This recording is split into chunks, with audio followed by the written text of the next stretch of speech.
देखा जाए तो मोटापा एक जटिल बीमारी है जिसमें शरीर में बहुत ज्यादा चर्बी जमा होती है। मोटापा सिर्फ दिखावटी नहीं है, यह एक मेडिकल प्रॉब्लम है जो कई अन्य बीमारियों और स्वास्थ्य समस्याओं को न्योता देती है। इनमें heart disease, sugar, high blood pressure, high cholesterol, liver disease और कुछ कैंसर शामिल है। ऐसे कई कारण हैं जिनकी वजह से कुछ लोगों को वजन कम करने में परेशानी होती है। अक्सर मोटापे जेनेटिक, फिजिकल और एनवायरमेंटल फैक्टर्स के साथ साथ डाइट, फिजिकल एक्टिविटी और एक्सरसाइज ऑप्शंस के कारण होता है। मोटापा किसी भी उम्र में हो सकता है, यहाँ तक कि छोटे बच्चे में भी। मोटापे से ग्रस्त लोगों में कई संभावित गंभीर स्वास्थ्य समस्याएं विकसित होने की संभावना अधिक होती है, जिसमें शामिल है हृदय रोग और स्ट्रोक। मोटापे के कारण आपको कई हाई ब्लड प्रेशर और अनहेल्दी कोलेस्ट्रॉल लेवल्स होने की अधिक संभावना होती है, जो हार्ट डिजीज और स्ट्रोक के लिए जोखिम होता है। दूसरा है डायबिटीज। मोटापा शरीर में ब्लड शुगर के स्तर को नियंत्रित करने के लिए इंसुलिन के इस्तेमाल के तरीके को प्रभावित कर सकता है। इससे इंसुलिन प्रतिरोध और मधुमेह का खतरा भी बढ़ जाता है। तीसरा, कैंसर। मोटापे से गर्भाशय, गर्भाशय ग्रीवा, एंडोमेट्रियम, अंडाशय, स्तन, colon, rectum, oesophagus, liver, gall bladder, pancreas, kidney और प्रोस्टेट किडनी के कैंसर का खतरा बढ़ जाता है। चौथा है पाचन संबंधी समस्याएं। मोटापे के कारण सीने में जलन, गॉल ब्लैडर डिजीज और लिवर प्रॉब्लम्स होने की संभावनाएं बढ़ जाती हैं। पांचवा है ऑस्टियोआर्थराइटिस। मोटापा वजन सहने वाले जोड़ों पर पड़ने वाले तनाव को बढ़ाता है। यह सूजन को भी बढ़ावा देता है, जिसमें शरीर के भीतर सूजन, दर्द और गर्मी का एहसास शामिल है। ये फैक्टर ऑस्टियोआर्थराइटिस जैसी जटिलताओं को जन्म दे सकती हैं।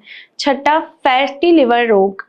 मोटापा फैटी लिवर रोग के जोखिम को बढ़ाता है। यह एक ऐसी स्थिति है जो लिवर के अत्यधिक वसा जमा होने के कारण होती है। इससे लिवर को गंभीर क्षति हो सकती है, जिसे लिवर सिरोसिस के रूप में जाना जाता है। अच्छी खबर यह है कि मामूली वजन घटाने से भी मोटापे से जुड़ी समस्याओं में सुधार हो सकता है या उन्हें रोका जा सकता है। हेल्दी डाइट, फिजिकल एक्टिविटी में ग्रोथ और व्यवहार में बदलाव से आपको वजन कम करने में मदद मिल सकती है। मोटापे के इलाज के लिए प्रिस्क्रिप्शन दवाइयां और वजन घटाने की प्रक्रियाएं और अन्य विकल्प हैं। अपनी आदतों की जांच करना और उचित बदलाव करना आपको फ्यूचर में मोटापे और वजन घटाने की समस्याओं से बचाने में मदद कर सकता है। उदाहरण के लिए एक छोटा सा सैक्रिफाइस करें। क्या आपको रोजाना कोई ऐसा स्नैक या पिक मी अप खाने की आदत है, जैसे कि मीठा, जिसमें कैलोरी की मात्रा अधिक होती है? इसे बदलने का विचार करें। प्रतिदिन केवल 150 अतिरिक्त कैलोरी एक वर्ष में 10 अतिरिक्त पाउंड तक बढ़ा सकती है। या आलू के चिप्स के एक स्नैक साइज बैग या केवल 2 डबल स्कैप्ड ओरियो के बराबर है। एक छोटी सी एक्टिविटी जोड़ें। वैकल्पिक रूप से इस बारे में सोचें कि आप एक दिन में अतिरिक्त 150 कैलोरी खर्च करने के लिए क्या कर सकते हैं। उदाहरण के लिए 25 मिनट के लिए पैदल चलें। अगर आपके पास पेट है तो उसे 35 मिनट के लिए तेज सैर पर ले जाएं। सोच समझकर खरीदारी करें। अपने घर में हेल्दी फूड का स्टॉक रखें और जब आप बाहर जाएं तो खास मौकों के लिए मिठाई और फूड को बचा कर रखें। और ग्लाइसेमिक इंडेक्स कम होता है, इसलिए वह आपके ब्लड शुगर को बढ़ाने और घटाने के कारण बनती हैं, जैसे कि प्रोस्टेटेड स्नैक्स के कारण होता है। होलिस्टिक हेल्थ को बढ़ावा दें। स्क्रीन के सामने अपना टाइम कम करें, बाहर जाएं, नेचर से मिलें, अपने तनाव को नियंत्रित करें और अपने हार्मोन के स्तर को नियंत्रण रखने के लिए पर्याप्त नींद लेने का प्रयास करें।